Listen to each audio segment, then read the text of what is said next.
بسم اللہ الرحمن الرحیم۔ گمنام ہیرو کے معزز ناظرین السلام علیکم۔ دوستو لائک ضرور کر دیا کریں، شکریہ۔ آئیے چلتے ہیں کہانی کی طرف۔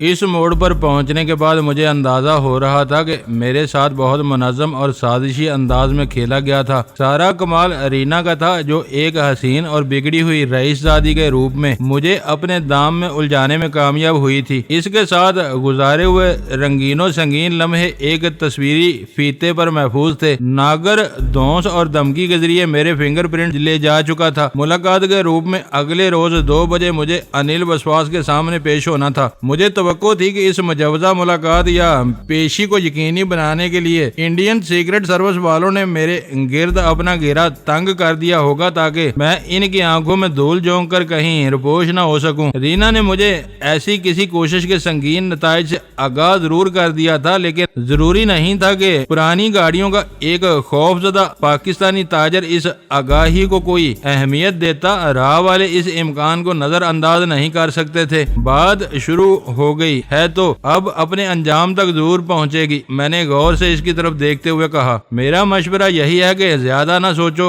کل 2 بجے انکل سے مل لو، رام بلی کرے گا۔ رینا نے گہری سنجیدگی سے مشورہ دیا۔ دیکھو رینا، اب تک تم بہت کچھ بتا چکی ہو۔ میں عام لڑکیوں کے ہاتھوں بیوقوف بن جانے والا آدمی ہوں، مگر آہستہ آہستہ یہ بات سمجھ میں آ رہی ہے کہ میں راہ والوں کے چکر میں پھنس گیا ہوں۔ انہوں نے میری اور تمہاری ویڈیو فلمیں بنا لی ہیں، اب وہ مجھے بلیک میل کریں گے کہ میں ان کے لیے کام کروں، پاکستان سے غداری کروں، ان کا جاسوس بن جاؤں۔ یہ سب کروں تو ٹھیک ہے، پاکستان میں کبھی نہ کبھی مجھے پکڑ کر جیل میں سڑا دیں گے، نہ کروں تو تمہارے انکل مجھے مروا دیں گے۔ میں کہہ رہی ہوں کہ وہ مارنے والا آدمی نہیں ہے۔ رینا نے میری بات کاٹ کر اصرار کیا۔ تم میری بات ہی نہیں سمجھ رہے، اس کے ریکارڈ کی سوئی ایک ہی جگہ پھنسی ہوئی تھی۔ میں نے بھی اسے مزید بولنے کا موقع نہیں دیا، درمیان میں بول پڑا۔ تم خود کو سیکرٹ ایجنٹ کہہ رہی ہو اور مجھے الٹی پٹی پڑھا رہی ہو۔ مجھے تو اب یہ فکر ہے کہ میں نے پاکستان جا کر انکل کے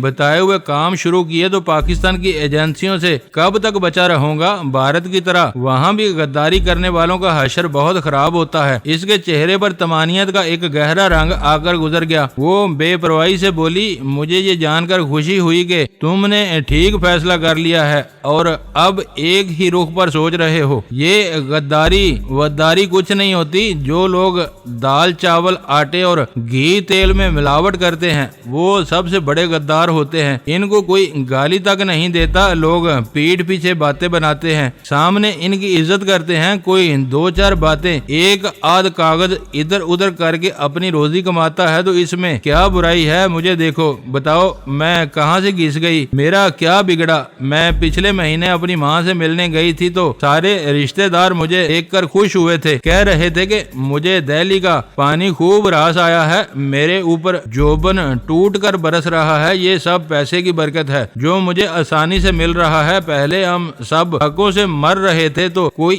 ایک وقت کی روٹی کے لیے بھی نہیں پوچھتا تھا۔ تم نے انکل کی بات مان لی تو تمہارے دن بھیج جائیں گے۔ تمہاری بات اور ہے۔ میں نے کرسی کی پشت پر ٹیک لگا کر سگریٹ کا دھواں فضا میں بکھیرتے ہوئے جواب دیا۔ تم میرٹھ سے دہلی آئی تو ایک معصوم لڑکی تھی، دہلی سے میرٹھ لوٹی تو عورت بن چکی تھی۔ لڑکا مرد بن کر بھی فکر مند رہتا ہے۔ اس نے ایک گہرا سانس لیا اور اپنی مخمور آنکھیں میرے چہرے پر گاڑ کر پوچھا، تم سچ کہتے ہو؟ من کی ٹھنڈک کی بات ہی کچھ اور ہوتی ہے۔ تم سے ہونے والی پرسوں کی ملاقات میرے دل میں ایک کسک بنی ہوئی ہے، مگر آج تمہاری نظریں کچھ بدلی ہوئی سی ہیں۔ جس وقت تم نے ناگر کے ساتھ اس کمرے میں قدم رکھا، خرابی کا آغاز ہو گیا تھا۔ تمہاری زبان سے پرسوں کی باتیں سن کر مجھے اپنے اوپر غصہ آ رہا ہے کہ میں اسی وقت تم کو کیوں نہیں سمجھ سکا۔ اب مجھ سے کسی حماقت کی توقع نہ رکھو۔ تم نے کافی باتیں کر لی، یہاں سے روانگی کی تیاری کرو۔ میں اس وقت واپس گئی تو مذاق بن جاؤں گی۔ اس نے افسردگی سے بات آگے بڑھائی۔ میں رات گئے لوٹنے کے ارادے سے آئی تھی۔ لڑکیاں رات گہری ہونے سے پہلے گھر لوٹ جائیں تو سب سکھ کا سانس لیتے ہیں۔ میں نے چوٹ کی، یہ گھر والوں کی باتیں ہیں، ہم سب در در ہیں، باہر گزارا ہوا وقت ہمارا رتبہ بڑھاتا ہے۔ نہیں رینا، سوری، میں نے سختی سے کہا تمہیں ابھی اور اسی وقت جانا ہوگا تاکہ میں سکون سے کچھ سوچ سکوں۔ میں تمہاری سوچ میں رکاوٹ نہیں ڈال رہی، تم اپنے کمرے میں جا کر خوب سوچو، مجھے یہاں پڑا رہنے دو۔ جب رات خوب گہری ہو جائے گی تو میں چابی کاؤنٹر پر دے کر خاموشی سے واپس چلی جاؤں گی۔ تم آج کی رات کے لیے کمرے کا کرایہ دے چکے ہو، کرایہ دینے یا نہ دینے کی کوئی فرق نہیں پڑتا، تمہارا انکل میرا یہ نقصان پورا کر دے گا، مگر تم چلی جاؤ کیونکہ یہ کمرہ میرے نام پر ہے۔ میں یہ پسند نہیں کروں گا کہ مجھ سے جان چھڑانے کے بعد تم اپنا دل بہلانے کے لیے کسی اور کو یہاں پھانس لاؤ۔ مظہر، اس کی آواز میں کرب اور شکوہ امڑ آیا۔ میں ایسی گئی گزری نہیں ہوں، وعدہ کرتی ہوں کہ ایک بار اس کمرے سے قدم باہر نکالا تو دوبارہ اندر نہیں آؤں گی، بس مجھے چند گھنٹے یہاں گزار لینے دو۔ میں نے بس لمحہ بھر کے لیے سوچا، پھر کہا ٹھیک ہے، میں تمہیں 12 بجے تک کا وقت دیتا ہوں۔ میرے فیصلے کی وہ تبدیلی مصلحت آمیز تھی، میرے اور اس کے درمیان بگاڑ پیدا ہو چکا تھا، لیکن اس بگاڑ کا ایک حد سے زیادہ تجاوز کرنا میرے لیے سود مند نہیں تھا۔ اس کے ذریعے انکل وسواس سے پہلی ناگزیر ملاقات کے بعد میں اس کے بارے میں کوئی آخری فیصلہ کر سکتا تھا۔ وہ تیزی سے جھکی اور میرے کچھ سمجھنے سے پہلے اس نے میری داہنی ہتھیلی کی پشت چوم لی۔ اوہ، تم کتنے اچھے ہو، میں بہت برا ہوں۔ اپنی جلد پر اس کے گداز ہونٹوں کا سلگتا ہوا لمس محسوس کرتے ہی میں نے اپنا ہاتھ کھینچ لیا۔ مجھے بہلانے پھسلانے کی کوشش مت کرو، تم ایک مقصد کے تحت مجھ سے ٹکرائی تھی، اسی تک محدود رہو، آگے مت بڑھو۔ مقصد لے کر ضرور آئی تھی لیکن تم نے میرے دل کو گھائل کر دیا۔ جی چاہتا ہے تم کو دیکھتی رہوں، تم سے باتیں کرتی رہوں۔ یہ شراب کا اثر ہے، میں نے اس کا مذاہقہ اڑایا۔ نشہ اترے گا تو تمہارا دل انکل سے باتیں کرنے کو چاہے گا۔ میرے ساتھ یہ اداکاری مت کرو اور اتنا بتا دو کہ کل 2 بجے مجھے انکل بسواس کے پاس لے جانے کے لیے ناگر کے علاوہ اور کتنے آدمی اپنے ساتھ لاؤ گی؟ تم زبان کے بہت کڑوے ہو، بولتے تو دل کو چیر کر رکھ دیتے ہو۔ کل میں 1 بجے اکیلی آؤں گی اور لابی سے تمہیں انٹرکام پر بتا دوں گی، اس نے دل گرفتہ آواز میں کہا۔ غلطی میری ہے کہ تمہاری ذات کے جادو میں آ کر میں نے تمہیں ہر بات سچ سچ بتا دی۔ کچھ دیر کے لیے مجھے بھی شبہ ہوا کہ وہ مجھ سے سچ بول رہی تھی، لیکن اس کا ہر سچ مجھے یہ احساس دلانے کے لیے تھا کہ میں بری طرح اس کے چنگل میں پھنس چکا۔ وہ صرف ایک بات سے خوفزدہ تھی کہ میں کلاسیکل ڈانس اکیڈمی کی اصلیت سے واقف ہو چکا تھا۔ وہ دہلی کے تفریحی علاقوں میں دل پھینک پاکستانی سیاحوں کی تلاش میں بھٹکنے والی راہ کی ایک کال گرل تھی۔ اس کے لیے کال گرل کی اصطلاح اس کی اس مفہوم میں غلط تھی کہ اسے اس کے گاہک نہیں بلاتے تھے، وہ خود ہی موضوع شکار کی تلاش میں ماری پھرتی تھی۔ وہ اس کی مستقل ڈیوٹی تھی جس کے لیے راہ والے اسے کلاسیکل ڈانس اکیڈمی کے فنڈز سے بھاری ماہانہ مشاہرہ دیتے تھے۔ اصلیت کھل جانے کے بعد میری نظروں میں اس کی ذرا بھی وقت نہیں رہ گئی تھی۔ میں نے اس کی جذباتی شکایت پر ذرا بھی دھیان نہیں دیا، کرسی چھوڑ کر سرد مہری سے ہاتھ ہلایا اور کمرے سے نکلتا چلا گیا۔ رینا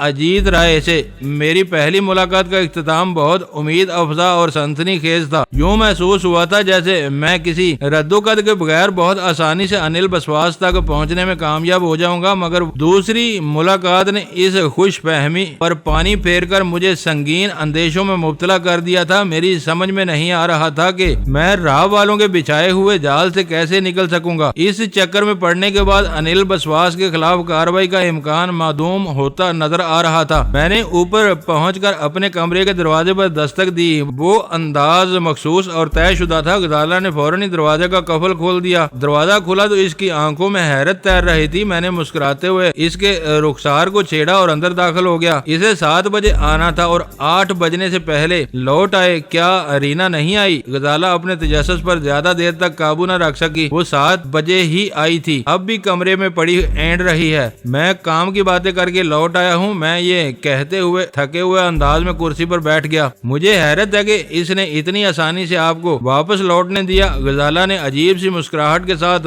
کہا۔ میرا خیال تھا کہ وہ آزاد خیال عورت ہے، آپ کو روک لے گی اور میں ساری رات انگاروں پر لوٹتی رہوں گی۔ میں نے محبت سے اس کے شانے پر ہاتھ رکھ کر جواب دیا، مجھے تمہارے جذبات کا احساس رہتا ہے۔ پچھلی بار وہ اچانک مجھ سے ٹکرائی تھی، آج میں ذہنی تیاری کے ساتھ اس سے ملا تھا، مگر آج کی ملاقات اس اعتبار سے مایوس کن تھی کہ وہ مجھے گھیر چکی ہے۔ اس کے ساتھ کوئی قد آور اور درست رو شخص بھی آیا تھا۔ غزالہ کے اس تائید طلب سوال نے مجھے حیران کر دیا۔ تمہیں کیسے معلوم ہوا؟ میں نے بے ساختہ پوچھا۔ میرے ذہن میں اضطراری طور پر اس شبے نے سر ابھارا تھا کہ میرے روانہ ہونے کے بعد وہ چھپ کر کہیں سے نگرانی کرتی رہی ہوگی۔ رینا اور ناگی کے میرے پاس پہنچنے کے بعد وہ اپنے کمرے میں لوٹ آئی ہوگی۔ آپریٹرز پر گوپال کی کال آئی تھی۔ غزالہ نے سادگی سے جواب دے کر مجھے دل ہی دل میں شرمندہ کر دیا۔ وہ بتا رہا تھا کہ آج رینا راہ کے ایک بہت خطرناک ایجنٹ کے ساتھ ہوٹل پہنچی ہے، اس کے عزائم نیک نظر نہیں آتے، آپ اس سے بات کر لیں، وہ بہت فکر مند تھا۔ غزالہ کے ذہن میں ترجیحات بہت واضح تھیں۔ اس نے میری اور رینا کی ملاقات کی تفصیلات خریدنے کی بجائے گوپال کی کال کے بارے میں بتانا ضروری سمجھا تھا، اور یوں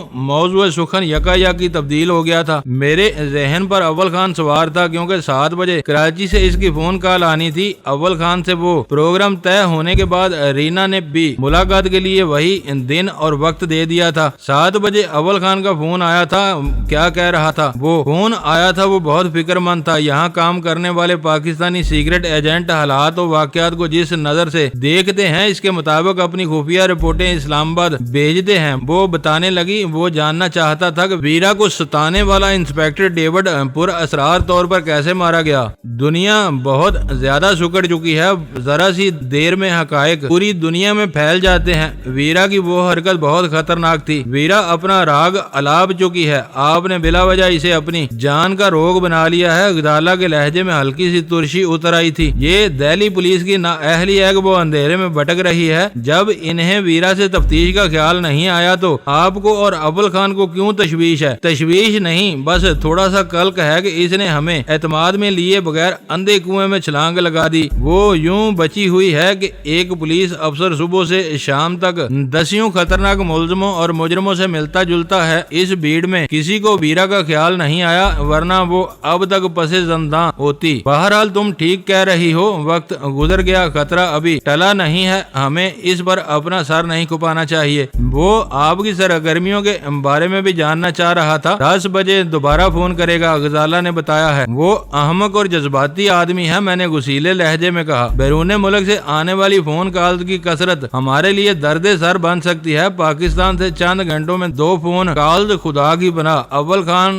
آخر کیا چاہتا ہے؟ وہ مخلص دوست ہے، آپ کی خیریت کے سوا اور کیا چاہ سکتا ہے؟ غزالہ مجھے چڑھانے والے انداز میں مسکرائی۔ آپ کے سارے خیر خواہ ایسے ہی ہیں۔ وہ پاکستان میں رہ کر آپ کے غم میں گلا جا رہا ہے۔ ویرا آپ کا ہاتھ بٹانے کے لیے تم چھلے کی طرح لگی یہاں آ پہنچی ہے، اور اب رابرٹ ویلینی جیسے سادہ لو اطالوی نوجوان کو اپنی فیاضیوں سے بہرہ ور کر رہی ہے۔ ایک آپ ہیں کہ ان کے جذبات کا احترام کرنے کی بجائے ان پر غصہ دکھا رہے ہیں۔ اس کے موڈ میں وہ تبدیلی اچانک رونما ہوئی تھی۔ میں نے اسے کوئی جواب نہیں دیا، بس خوشخمناک نگاہوں سے اسے گور کر رہ گیا۔ میرے لیے گوپال زیادہ اہم تھا، کیونکہ وہ دہلی میں تھا اور مقامی حالات سے خاصا باخبر بھی۔ میں نے اسے سختی سے منع کیا تھا کہ وہ اور اس کے آدمی میری فکر نہ کریں، مجھ سے دور رہیں، لیکن اس نے آپریٹرز پر غزالہ کو ناگر کے بارے میں بتا کر یہ ثابت کر دیا تھا کہ آئی بی والے میری طرف سے غافل نہیں تھے۔ اپنی ذات کے بارے میں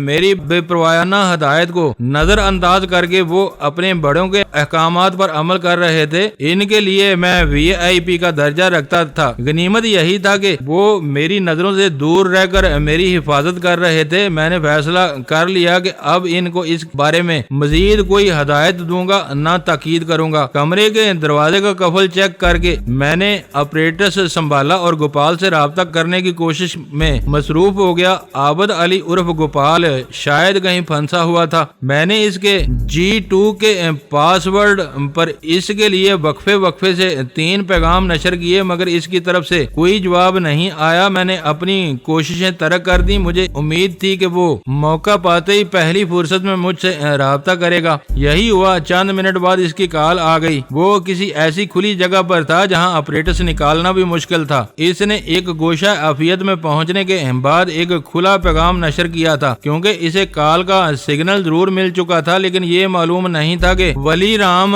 سنیل اور مجھ میں سے کس نے اس تک پہنچنے کی کوشش کی تھی۔ G1 calling. میں نے ہلکے ریڈیائی شور میں اس کی آواز سننے کے بعد کہا، میں تمہیں تلاش کر رہا تھا۔ اس سے پہلے مجھے تمہاری فکر تھی، اس وقت تم کہاں ہو؟ میری آواز سن کر اس نے متجسس لہجے میں پوچھا۔ اپنے کمرے میں ہوں اور خیریت سے ہوں۔ ناگر چند منٹ بعد ہی واپس چلا گیا تھا۔ وہ لڑکی زہریلی ہے، تم اس کی معصومیت سے دھوکہ کھا گئے، تمہاری ہمارے ساتھ کوئی بہت خطرناک داؤ کھیلا جا رہا ہے۔ مجھے معلوم ہے کہ میں نے پرسکون رہتے ہوئے جواب دیا، ہم دشمن تک پہنچنے کی فکر میں تھے، لیکن دشمن خود ہی ہمارے سامنے کھلتا جا رہا ہے۔ یہ آنکھ مچولی خطرناک ضرور ہے، لیکن اس طرح ہمارا کام شاید آسان ہو جائے گا۔ تم چیف ہو، میں تمہارے تجزیے سے اختلاف کرنے کی جرت نہیں کر سکتا، لیکن رینا کے ساتھ ناگر کی موجودگی کی خبر سن کر میرے رونگٹے کھڑے ہو گئے تھے۔ میرے لیے تصور کرنا بھی محال ہے کہ دو بدترین دشمن ایک دوسرے کے سامنے صاف آ رہا ہوں اور یہ سمجھ لیا جائے کہ ان میں سے کوئی ایک غافل ہوگا۔ وہ لوگ غافل نہیں، بہت ہوشیار ہیں، مگر پوری طرح باخبر نہیں ہے۔ میں نے بے پرواہی سے جواب دیا، تم کیا کہنا چاہ رہے ہو؟ اس کی آواز سے الجھن متراشا تھی۔ وہ اپنی دانش میں مظہر خان نامی پاکستان کو اپنا اعلی کار بنانے کی کوششیں کر رہے ہیں۔ مظہر کا قصور یہ ہے کہ وہ ایک غیر لڑکی کے ساتھ ہوٹل کے ایک کمرے میں ٹھہرا ہوا ہے۔ پولیس چیکنگ کے دوران میں یہ بات بھارتی حکام اور راہ والوں کے علم میں آ چکی ہے۔ شاید تمہاری یہ بات درست ہو۔ میرے جواب سے اس کی الجھن پوری طرح دور نہیں ہو سکی۔ رینا عام طور پر رنگین مزاج پاکستانی کو گرد منڈلاتی ہوئی دیکھی جاتی ہے۔ یہ بات ابھی ابھی میرے ذہن میں آئی ہے، ورنہ پہلے ہم اسے راہ کی ایک اوباش کارکن سمجھتے تھے۔ یہ بتاؤ کہ ناگر کو دیکھ کر تم یا تمہارے آدمی اتنے پریشان کیوں ہو گئے تھے؟ وہ اپنے ساتھیوں میں خونی بھیڑیے کے نام سے مشہور ہے۔ اس کا تعلق راہ کے کمانڈوز گروپ سے ہے۔ یہ گروپ بلیک کیٹس کہلاتا ہے۔ اس کا آنا خطرے کی گھنٹی سے کم نہیں تھا۔ وہ تم سے ملا تھا یا باہر ہی سے واپس لوٹ گیا؟ گوپال اس کے بارے میں بہت زیادہ متجسس تھا۔ غزالہ میرے قریب کھڑی بہت توجہ سے دو طرفہ گفتگو سن رہی تھی، کیونکہ اس وقت تک میرے اور اس کے درمیان اس موضوع پر کوئی بات نہیں ہوئی تھی۔ وہ آیا، ملا اور چلا گیا۔ میں نے اپنے فنگر پرنٹس کا تذکرہ دانستہ گول کر دیا۔ وہ ویڈیو فلم بہرحال شجر ممنوع تھی۔ اس کی تحیر زدہ آواز ابھری۔ اس کے آنے کا مقصد کیا تھا؟ رینا چارے کے طور پر استعمال کی جانے والی ایک معمولی لڑکی ہے۔ ناگر اپنے بڑے کی نمائندگی کر رہا تھا۔ مجھے کل 2 بجے انکل سے ملنا ہے۔ اوہ، کل 2 بجے؟ لیکن وہ تم سے کیوں ملنا چاہتا ہے؟ ناگر سے تم نے کچھ تو پوچھا ہوگا۔ وہ مجھے شیشے میں اتارنے کی کوشش کرے گا۔ تمہیں بتا چکا ہوں کہ وہ مجھے اپنا اعلی کار بنانے کی کوشش کر رہے ہیں۔ انہیں بھنک بھی مل گئی کہ تم کون ہو تو معاملہ اچانک بہت سنگین ہو جائے گا۔ میں اپنی مرضی سے اس کے پاس نہیں جا رہا۔ وہ لوگ خود میری طرف متوجہ ہوئے ہیں۔ اس ملاقات سے بچنے کی کوئی محفوظ صورت ہو تو مجھے بتاؤ، میں پورے خلوص سے اس پر عمل کروں گا۔ میں نے پوری نیک نیتی سے کہا، میں اس ملاقات میں مضمر خطرات سے پوری طرح آگاہ ہوں۔ آج پانسا بالکل پلٹ چکا ہے۔ اس کی سپاٹ آواز آئی۔ ناگر کے سامنے آنے سے یہ بات ثابت ہو گئی ہے کہ راہ والے تمہاری ذات میں گہری دلچسپی لے رہے ہیں۔ اس کا دوسرا ثبوت یہ ہے کہ کل انل سے تمہاری ملاقات طے ہو چکی ہے۔ یہ راہ کا گھر ہے۔ وہ یہاں 1000 پا بلا کی طرح ہر طرف پھیلے ہوئے ہیں۔ اگر انہوں نے تم کو تاک لیا ہے تو تم انہیں جل دے کر کہیں بھی نہیں جا سکو گے۔ وہ اپنے منحرفین کو بہت بے رحمی سے کچل ڈالتے ہیں۔ میں خود بھی اسی نتیجے پر پہنچا ہوں، اسی لیے میں نے خود کو حالات کے رحم و کرم پر چھوڑنے کا فیصلہ کر لیا ہے۔ ہو سکتا ہے کہ اس وقت بھی ہوٹل سے نکاسی کے راستوں کی نگرانی ہو رہی ہو اور میں ہوٹل سے نکلوں تو میرا پیچھا کیا جائے، کہیں نکل بھاگنے کی کوشش کروں تو وہ مجھے روک دیں۔ تم واقعی بہت جلد صحیح نتائج اخذ کرتے ہو۔ مجھے یہی سب خیالات پریشان کر رہے ہیں، مگر میں یہ باتیں دہراتے ہوئے ہچکچا رہا تھا، کہیں تم یہ نہ سمجھ بیٹھو کہ میں تم پر حاوی ہونے کی کوشش کر رہا ہوں۔ میں اتنا نادان نہیں ہوں۔ تمہاری نیک نیتی پر مجھے پورا یقین ہے۔ شاید انسپیکٹر کی موت کے بارے میں تمہارے جو تحفظات ہیں۔ میرے سوال پر وہ چونک پڑا۔ نہیں تو تمہیں یہ خیال کیوں آیا؟ یہ مقامی نوعیت کا ایک واقعہ تھا۔ اس کی بات گشت اسلام آباد اور کراچی میں سنائی دے رہی ہے۔ تم خود سوچو،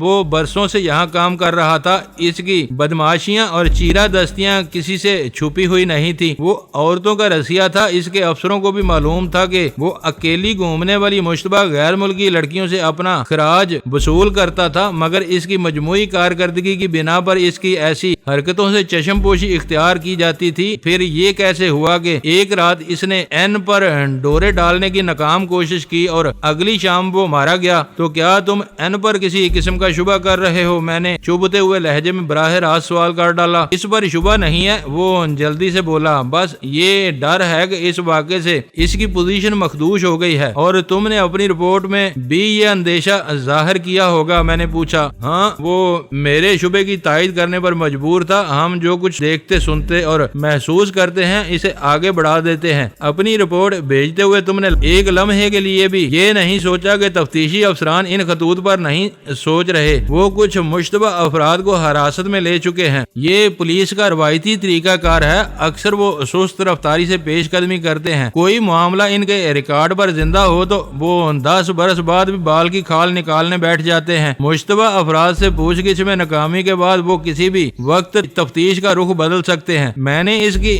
بات پر غور کیا تو اس میں وزن تھا۔ میں نے پوچھا، پھر تمہاری کیا تجویز ہے؟ این کو یہاں سے لوٹ جانا چاہیے، اس سے پہلے کہ وہ تفتیش کی ذات میں آئے اسے یہاں سے نکل جانا چاہیے۔ وہ 90 دن کا ویزا لے کر آئی ہے، چند روز بعد واپسی اسے بلا وجہ شبہات کی ذات میں لے آئے گی۔ واپسی کے لیے بیماری کا عذر سب سے مضبوط ہے۔ ویسے بھی کسی جواز کے بغیر کسی سیاح سے پوچھ گچھ نہیں ہوتی، خاص طور پر واپس جانے والوں کی زیادہ جانچ پڑتال نہیں ہوتی۔ وہ آج کل میں آرام سے نکل سکتی ہے۔ خطرات سے لڑنے کے بجائے انہیں ٹالنا زیادہ بہتر ہوتا ہے۔ تمہارا مشورہ مناسب ہے، میں نے پرخیال آواز میں کہا۔ میں کوشش کروں گا کہ وہ واپس لوٹ جائے۔ شاید تمہیں علم ہوگا کہ رابرٹو ویلینی نامی ایک اطالوی لڑکا اس کے ساتھ رہ رہا ہے۔ گوپال کی آواز سے جھجک متراشا تھی۔ وہ ہمارا ساتھی نہیں ہے۔ میں نے ترشی سے وہ بات وہیں ختم کرنے کی کوشش کی۔ این کا کوئی پرانا شناسا ہے۔ اوکے، پھر ہمارے لیے کیا حکم ہے؟ گوپال نے وہ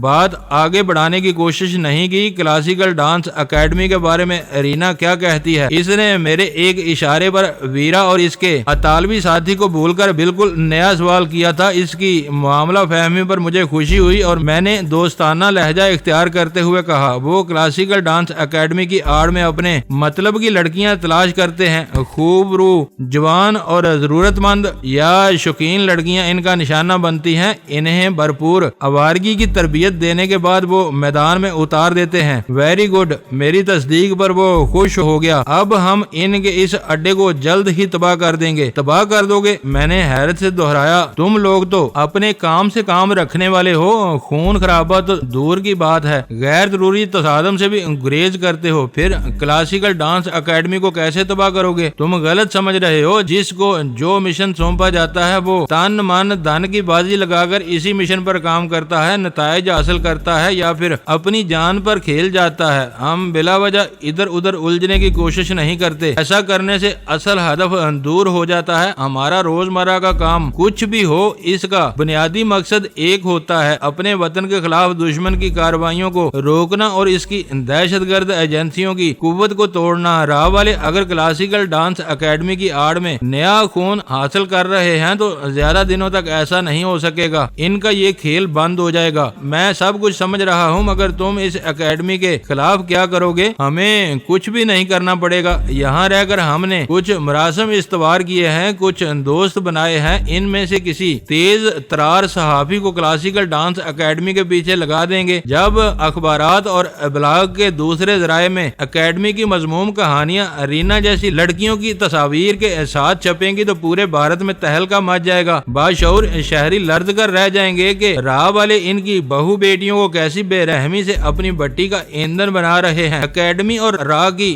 ساکھ داؤ پر لگ جائے گی۔ پریس والے بہت ضدی اور اناؤ پرست ہوتے ہیں، وہ کسی کے پیچھے لگ جائیں تو اسے تباہ و برباد کر ڈالتے ہیں۔ راہ ان کا قومی ادارہ ہے، وہ اس کے خلاف آواز نہیں اٹھائیں گے۔ میں نے اپنا شبہ ظاہر کیا، شاید راہ پر وہ ہلکا ہاتھ رکھیں۔ اکیڈمی بہرحال بند ہو جائے گی، اس کا براہ راست نقصان راہ کو ہوگا۔ یہی ہماری بنیادی مشن ہے۔ یوں سمجھو کہ تم نے اکیڈمی کے اصل کردار کا راز فاش کر کے ہمارے بنیادی مشن کی بہت بڑی خدمت کی ہے۔ میں تمہاری کامیابی کے لیے دعا گو رہوں گا۔ اس کہانی کا بنیادی نقطہ یہ ہونا چاہیے کہ راگ شہزادوں نے اپنی نیم جنگی تنظیم کو نائٹ کلب میں بدلنے کی کوششیں شروع کر دی اور اپنے عشرت قدوں میں محصور ہو کر آگ اور خون کا بارودی کھیل بھارتی دوشیزاؤں کو سونپ دیا ہے۔ وہ نظروں کے تیر چلا کر اور حسن کی بجلیاں گرا کر دشمن کو گھیرنے میں لگی رہتی ہیں۔ راگ شہزادے کیمروں کی آنکھ سے ان کی کارکردگی پر نظر رکھتے ہیں۔ کیمروں کی آنکھ، میری زبان سے روانی میں بہ نکلنے والے ان الفاظ نے اسے حیران کر دیا۔ تو کیا ان لڑکیوں کی پس پردہ سرگرمیوں کی فلم بندی بھی ہوتی ہے؟ وہ ایک اٹل حقیقت تھی۔ میں اس تجربے سے گزر چکا تھا، مگر اس واقعے کو ہر ایک ایک سے پوشیدہ رکھنے کی کوشش کر رہا تھا۔ جوشے بیان میں مجھ سے ایک لغزش ہو گئی تھی اور عابد علی عرف گوپال نے میری وہ بات فوراً پکڑ لی تھی۔ میرے پاس اس کا جواب دینے کے سوا کوئی چارہ نہیں تھا۔ میں نے محتاط لہجے میں کہا، رینا اجیت رائے یہی کہتی ہے کہ ہر لڑکی پوشیدہ اور خودکار کیمروں کی نگرانی میں اپنے شکار سے پہلی ملاقات کرتی ہے۔ شکار زیادہ پھڑپھڑانے اور جال توڑ کر نکل بھاگنے کی کوشش کرے تو بعد میں ان کیمروں کی بنائی ہوئی ویڈیو فلمیں اس کو بلیک میل کرنے کے کام آتی ہیں۔ پریس کے لیے یہ بہت سنسنی خیز سراغ ہوں گے۔ گوپال کی خوشی دوبالا ہو گئی۔ وہ ایسی خبریں سونگتے پھرتے ہیں، تم جلد ہی اخباروں میں اپنی کارگزاری کے تصویری فیچر دیکھو گے، مگر این والی بات نہ بھولنا، میں اس کے لیے فکر مند ہوں۔ میں نے اسے یقین دلایا کہ میں اس کے مشورے پر عمل کرنے کی پوری کوشش کروں گا۔ میری اور گوپال کی گفتگو ختم ہونے کے بعد غزالہ نے مضطربانہ انداز میں میرا شانہ پکڑ کر مجھے جھنجھوڑ ڈالا۔ یہ آپ کے اندازے ہیں یا یہ ساری باتیں رینا نے آپ کو بتائی ہیں؟ اس کی آواز سے اس کی تشویش اور گھبراہٹ عیاں تھی۔ تمہیں معلوم ہے کہ میں کسی بات پر یقین کیے بغیر اسے آگے نہیں بڑھاتا۔ یہ سب رینا کے اعترافات ہیں۔ میں خوش تھی کہ آج آپ انل بسواس کی گردن تک پہنچنے کی خوشخبری لے کر آئیں گے، لیکن یہاں معاملہ ہی کچھ اور نظر آ رہا ہے۔ یہ ٹھوس زمینی حقائق ہیں جو میرے اختیار سے باہر ہیں۔ رینا سے آج کی ملاقات میں میری ہر خوش فہمی رفع ہو گئی ہے۔ ناگر کیسا آدمی ہے؟ آپ کے ساتھ اس کا رویہ کیسا تھا؟ غزالہ کی آنکھوں سے ہراس نمایاں تھا۔ بہت تند خو اور درست رو آدمی ہے۔ اس کا رویہ توہین آمیز تھا۔ وہ زبردستی میرے فنگر پرنٹس لے گیا ہے۔ آپ کے فنگر پرنٹس؟ وہ بے ساختہ تقریباً چیخ پڑی۔ اب وہ پاتال میں بھی آپ تک پہنچ جائیں گے۔ میں نے اسے سمجھایا کہ اس کا وہ خوف عارضی طور پر بے بنیاد تھا۔ ناگر نے جو کچھ کیا وہ مظہر خان کے ساتھ کیا تھا۔ ڈینی کا نام اس وقت بھی پردے میں ہے۔